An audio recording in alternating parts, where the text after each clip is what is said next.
And this is what it means for Group D. Flamengo on 6 points. They're now through, the first team to qualify to the last 16. Chelsea in second place. They meet Espérance de Tunis next Tuesday in Philadelphia. Chelsea just need a point. Espérance need all three. LAFC are gone. They are out of the tournament. All right, let's hear from a very, very happy man. Elias Mokwana is with our reporter, Maddox Mbarak. Okay. Mokwana, congratulations for today's match. Thank you, thank you. All thanks to the Almighty. We played as a team today and we fixed the problems that we have in the last game. We are all grateful for the 3 points. The whole performance of the team, the whole performance of the supporters is amazing. Yeah, today we worked as a team, both offensively and defensively, and we are grateful for the 3 points. As for the fans, we are grateful to have such a good fan base, and they go with us everywhere we go. That's why we keep on pushing every day. You are as if playing home here. Yeah, absolutely. They have a beautiful fan base. Everywhere we go, they go with us. Congrats again. Thank you, brother. Thank you.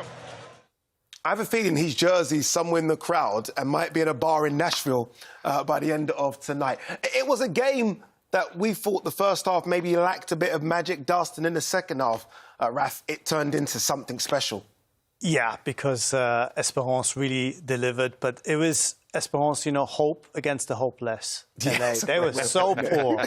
They were so poor. I thought they might have enough firepower up front to win this game, but we never really saw them get involved because Espérance, on and off the ball, just controlled the rhythm and the passing. And when they did go forward, especially with Belaili, they were unstoppable. Perfect segue there. Let's look at that penalty decision for Belaili. And it's funny because we're seeing him at the end joyful. He misses the game against Chelsea because of this, Mark. What do you make of this? Well, he clearly was trying to milk it, trying to win the penalty. And initially, he did convince the referee it was a penalty. I think the referee's view is slightly unsighted. Yeah. And he does give the penalty, gives the player the benefit of the doubt. And, of course, VAR gets involved, and it's very clearly not a penalty. And it was a dive. And I think the referee has to give him a yellow card because he clearly tries to convince the referee. Double jeopardy for him, isn't it? Very, very disappointing. Again, he misses the game against Chelsea. And you almost feel like in order for them to get through, they're going to need him. So it is disappointing. It's fantastic to hear the referee explain why they give the decisions, though, isn't it? Yeah, he said he fell down too easily, which is exactly what happened. But you don't hear it from a ref ever before. So that was nice. The problem is he executed the dive so badly. If he doesn't swing his arms around, maybe the referee will just say, OK, it wasn't a penalty, but I don't have to book you for it. But because clearly a simulation. All right, let's have a look at the goal. Again, Belaili was the main man. He got the goal for them as well. And it's a good goal, isn't it, Mark? It is, yeah. I mean, look, anything and everything that happened for Espérance today was through Belaili. And I think the whole way through this tournament, I mean, he's a really talented player. We've talked about him in the lead-up to this game that, he's obviously had an interesting, colourful career up until this point. But he clearly has the talent and the ability. And it's a good finish, good touch. Good touch inside, and it's a good finish. It's a difficult one for the goalkeeper from that close range, in and around his feet. And we thought that was it in terms of drama. Look at him, he's loving it, isn't he? We thought that was it in terms of drama. And then we go to the 99th minute, and Bouanga has the chance to get a point for LAFC. They could still be in the tournament. And look, first of all, it's a penalty. It took a long time for it to be given as a penalty, but they made the right decision. And then you're thinking Bouanga is the top scorer, the Golden Boot win in the MLS back in 2023. He has his moment, and Raf, in the end, good save, I guess. Very poor penalty. Very poor penalty. Any save from the goalkeeper is a good save. He goes the right way. Look, he goes the right way, throws himself, makes himself big. Yes, the penalty's not great. But if the goalkeeper goes the other way... I mean, when it's down the middle, it's hard to go the wrong way. Well, it's not exactly down the middle. If he goes down the middle directly, then it's in the back of the net. But because he slightly goes to the right side as he's facing the goal, the goalkeeper's there and he gets his legs on it. So often you see goalkeepers dive past it and it still goes in. It's not a great penalty, and you find yourself either losing, dropping points or losing the game because of it. I love it. More debating, or should I say arguing, for these two next. More reaction. They're not happy. They are the team from Tunisia. The Beast of Africa, they're called. They tamed the team from LA, and it'll be a shootout between them and Chelsea now for a place in the last 16. Remember that game next Tuesday from Philadelphia. I think it's fair to say those fans in the background will make their way from Nashville to Philly for that one. All right, let's hear from LAFC manager Steve Cherundolo. He's speaking to Aaron Paul. I mean, the manner of that defeat, the way you lost that game, you must be bitterly disappointed. Yeah, absolutely. You know, the disappointment is written on our players' faces, possibly mine as well.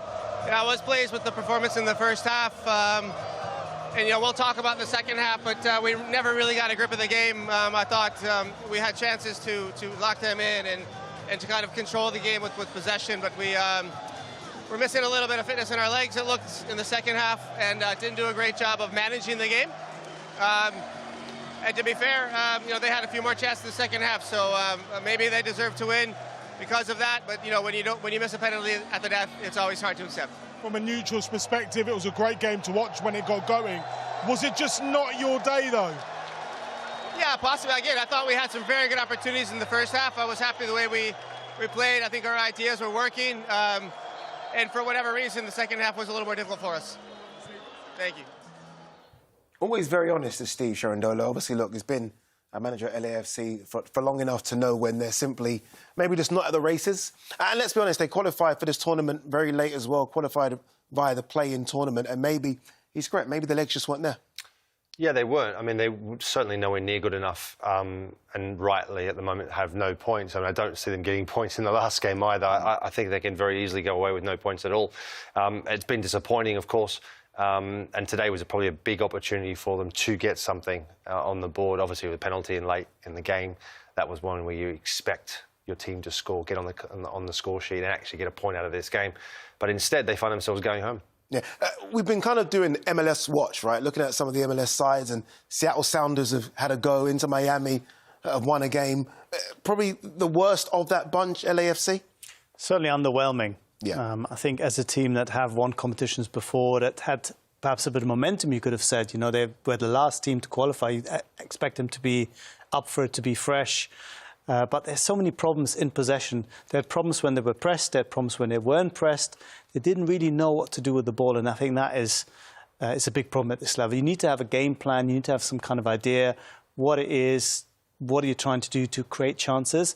With them, everything looked improvised. It looked a little bit half-baked, and against a side that had more of an idea in and out of possession, that just wasn't good enough. Yeah, for everything you said about them that was negative, I guess you could apply that to Espérance and it be positive. Because in the second half, they really did step up a level, Mark. They did, yeah. No, they were a lot more on it in the second half. They knew there was a chance to get something out of this game, and they were certainly the better side, more creative going forward. And I think thoroughly deserved to win the game today. Should have probably won by more. Yeah, indeed. Fantastic game of football. Remember, it is Espérance now that will play Chelsea for a place in the last 16. All right, plenty.